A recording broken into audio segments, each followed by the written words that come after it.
So we have a resurgence of outraged Christians quoting the Talmud, demonstrating that it's violent and depraved and anti-Jesus. And if you just read these selected quotes, you'll get that idea. But if you were to dive a little deeper into the book, you would find another startling fact about this scripture. The Talmud is not anti-Christian. The Talmud demonstrates that these people created Christianity and Islam. There are instructions to create a religion like Christianity and Islam. And the clear instructions mirror what you see in Christianity and Islam. And for Christianity, we actually have clues on both sides. We have clues in the New Testament mirroring this Noahide, which they call it Noahide belief systems. And this is said in the Talmud to prepare you, Goyim, for what they call the world to come, where their Messiah will rule over the world. They'll have control over everyone. And the only Goyim, the righteous Goyim that are allowed to live in their new world, will be following a Noahide religion. So they are to create these Noahide religions to save you. Because if you don't obey and worship their Noahide religion, you are not allowed to live in their world to come when the Messiah takes over. And so what were the instructions? Well, the instructions were give them a limited form of Judaism. Make sure that they see the Torah as divine, but don't let them truly know everything. Don't make them, for instance, worship the 613 commandments. That's too much for them. Just make sure that they're worshiping this smaller list of commandments. Make sure that they don't worship the same. They don't make them worship Saturday as a Sabbath. Don't emphasize that. Don't make them get circumcised. Don't make them follow our kosher laws. Don't make them worship our holidays. That's funny. They're worshiping our Torah, but they're not worshiping our holidays. Well, we need someone to work on those days, right? We can't all be taking the same days off. Don't make them eat kosher, but make sure that they don't eat living animals or blood. And there's one dietary law, and that's precisely what you see in Christianity. And down the line, categorically, Christianity and Islam, more so Islam, because Islam emphasizes the lack of idolatry, whereas Christianity eventually veered into worshiping sculptures and crosses a little bit. Depending on the denomination, there's varying degrees of that. We see these Noahide religions are perfectly obeying the Talmudic instructions to prepare you for their beginning. They don't have an end of times. They have the beginning of times when they'll have control over everyone.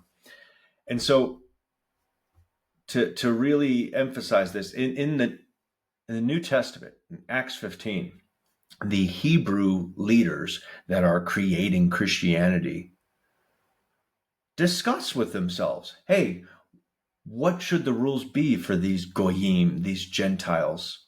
And they say, just like the Talmud says, oh, well, they don't have to get circumcised, and they only have to follow a limited rule set.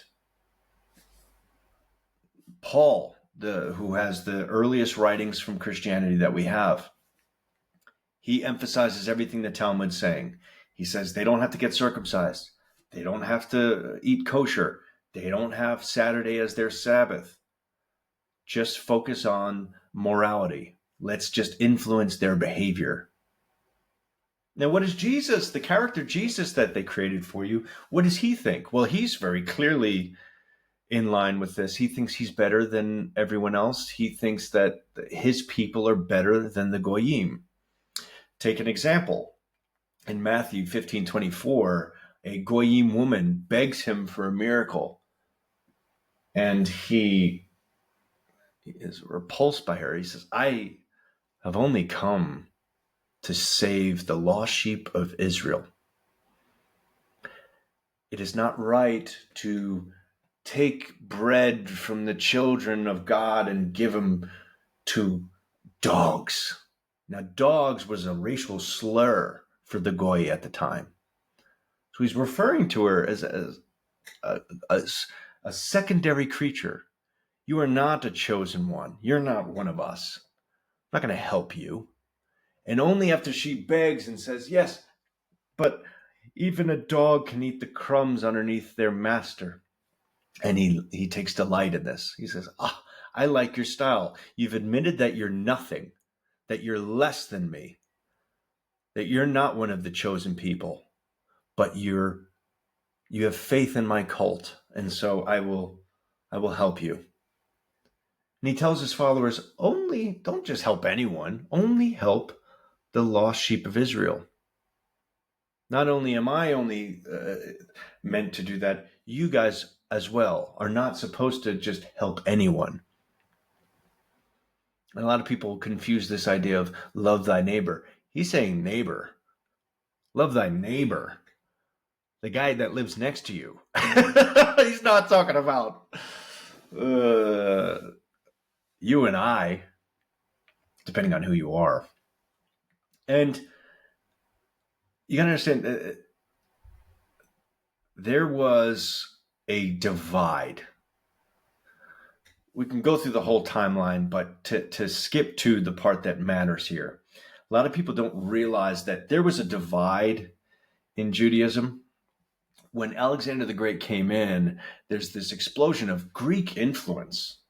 There's all of these new Greek ideas. For instance, the Greeks have an actual philosopher who actually was on trial and was condemned and sentenced to death. And he willfully, even though he had a way out, he willfully goes along with it like a noble sage. And he accepts his death to remain, to keep his integrity. He doesn't escape. Socrates cooperates with his execution for being condemned for corrupting the people with his ideas of philosophy. Now, does that sound familiar?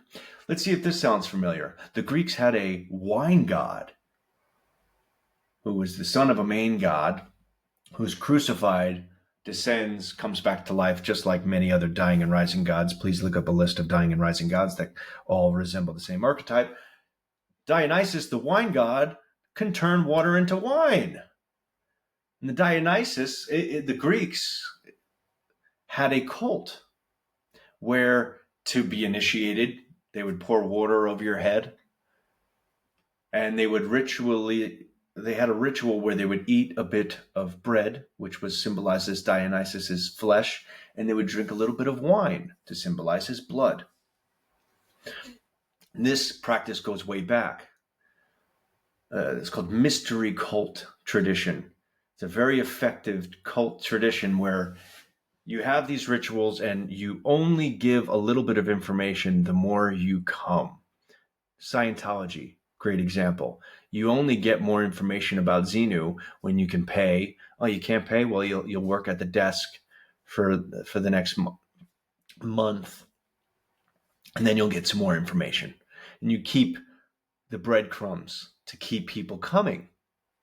And the same thing was in this Dionysus cult, this tradition, which is very effective, especially when people are, think about this. You might not be always receiving bread and wine every week, but you go to this temple of Dionysus and you get a little bit of wine and bread.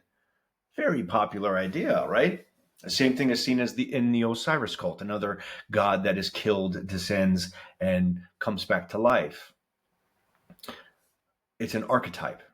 And so this idea, this wine god Dionysus, is mixed with the folklore legend Jesus ben Ananias, who Josephus in the Jewish Wars writes about, and this is fiction as well. Jesus ben Ananias is this character in Jewish folklore that kept repeating the same poem.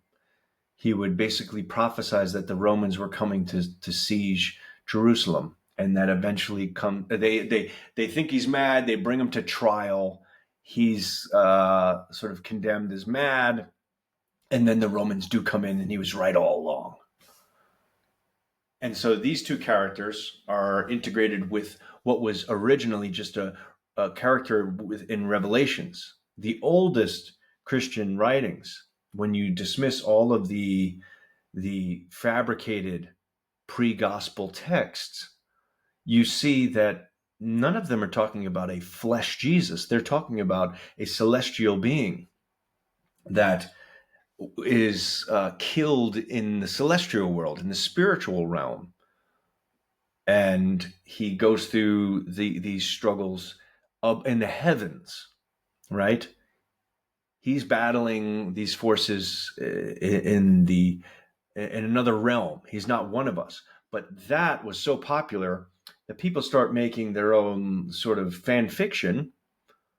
And the folklore legend of Jesus ben Ananias, the story of Dionysus, the wine god, become integrated with this celestial being in the first gospel, the Gospel of Mark, written much later from the original Christian teachings, when they were just worshiping a revelatory being.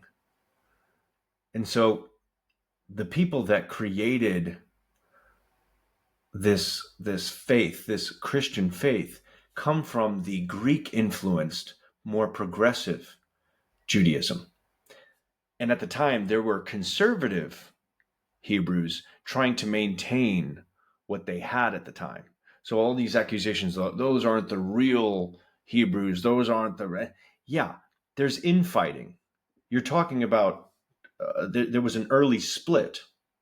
We had the Babylonian and Sumerian religion.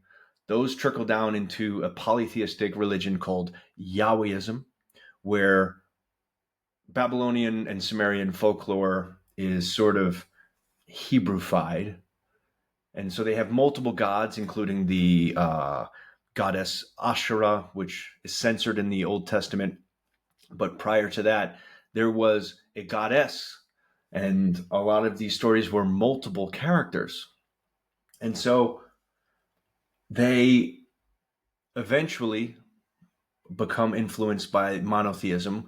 The first one that I know of is, at the time, there was an Egyptian pharaoh, Akhenaten, who had mandated monotheism. You're only allowed to have one God now, and it's my God.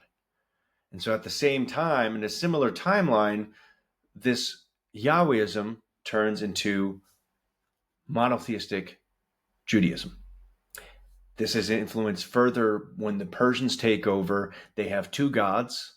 They've got a good God and a bad God. We see that influence the introduction to of the character Satan and all of these other changes that are influenced by Zoroastrianism. And most importantly, the Zoroastrians believe in being exclusive and only breeding amongst themselves. Sort of a taste of eugenics, not interbreeding with outsiders. And so we see that influence in Judaism.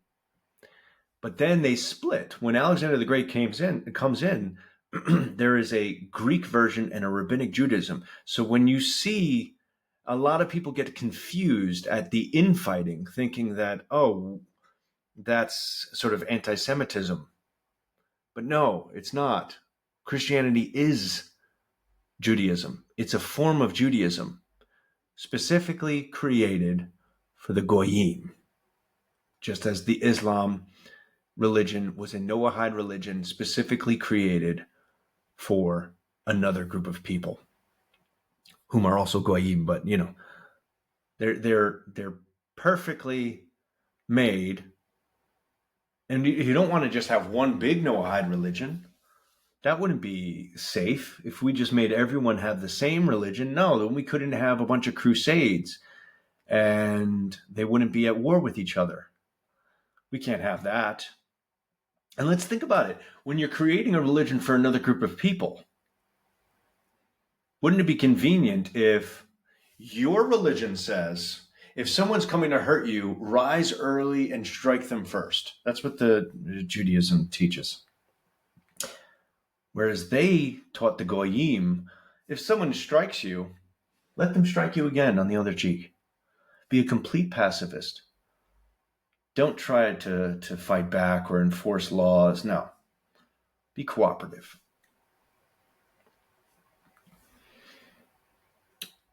In their religion, there's a rule that says if a leader is being greedy and taxing you too much, you're allowed to avoid those taxes. Well, what do they teach you, the Goyim? They teach you, render unto Caesar what is Caesar's. Pay your taxes. You see, the differences are perfect if you're giving another group of people a religion. It's a perfect way to improve their behavior. And there might even be some good intentions behind this. I'm not necessarily saying that this is nefarious. It's more embarrassing. This shouldn't inspire hatred. This should just be a hilarious realization that our ancestors were hoodwinked. A lot of rabbis revel in this information. They all know this, that they created these religions for us. They know that it went off the rails too. They know that they don't have complete control over these religions. There have been several popes that come from the Hebrew side. There have been several Christian leaders that come from them. So that it's not like the power ever completely subsided, but it has gone off the rails.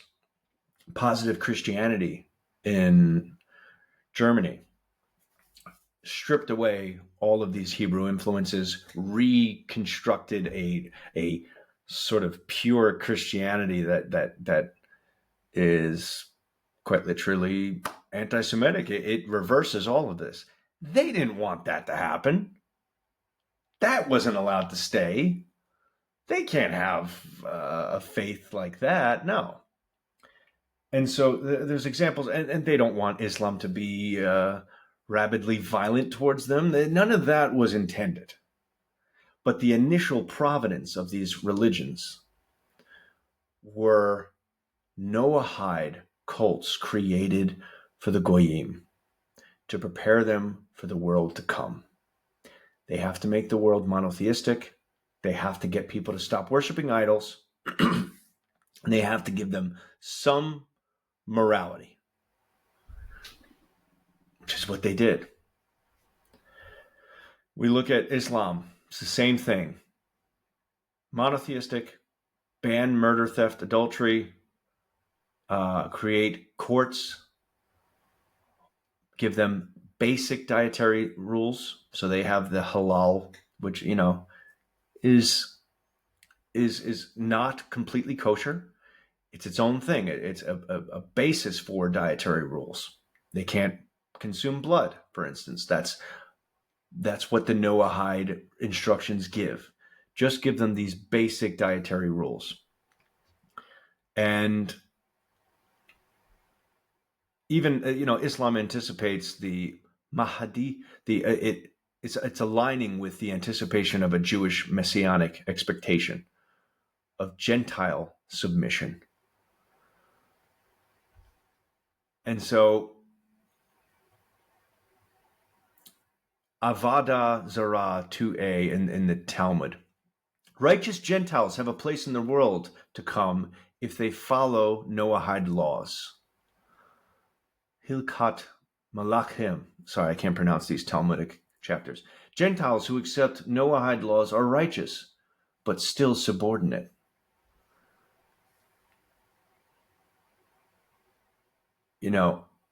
And there's I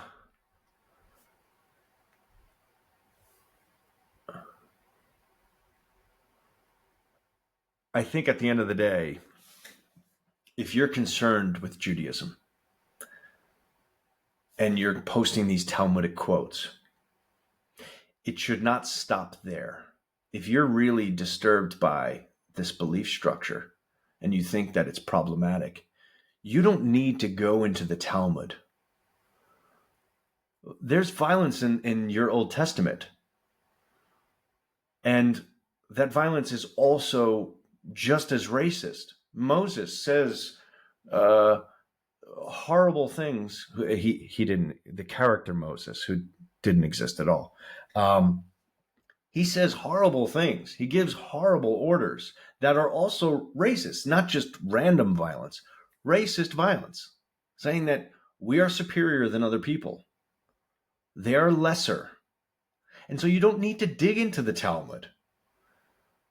The Old Testament is just as crazy. And in the New Testament, Jesus very plainly states, do not think I have come here to change the word of Moses. Do not think I have come here to change the word of God. I have come here to emphasize it. He goes into specific examples saying, oh, you think that's strict? No, it's even more strict. You've read that, oh, you're not even allowed to covet your neighbor. No, you're supposed to rip out your eye if you fantasize about your neighbor's wife. So he says, you have to live like you're a rabbi to inherit the kingdom of God. Your character, Jesus, is a rabbi who was more conservative than a lot of these rabbis at the time. He's not real, but the character of Jesus is emphasizing this stuff. He's emphasizing the horrors of the Torah that rival the Talmud. Why are these Christians going into the Talmud to demonstrate violence when your own Bible is also featuring this sort of violence and this sort of supremacy? If you are concerned with Judaism, I am as well. The first step is to not practice a limited form of Judaism that they created for you. What they want is for you to worship Jesus or Muhammad. They want you to be in these Noahide religions. They need you to. Because what you're doing is you're worshiping their God in a limited way that allows them to be exclusive. And you're cooperating with their plan because their religion has a plan. In the Talmud, it says, our mission is global domination.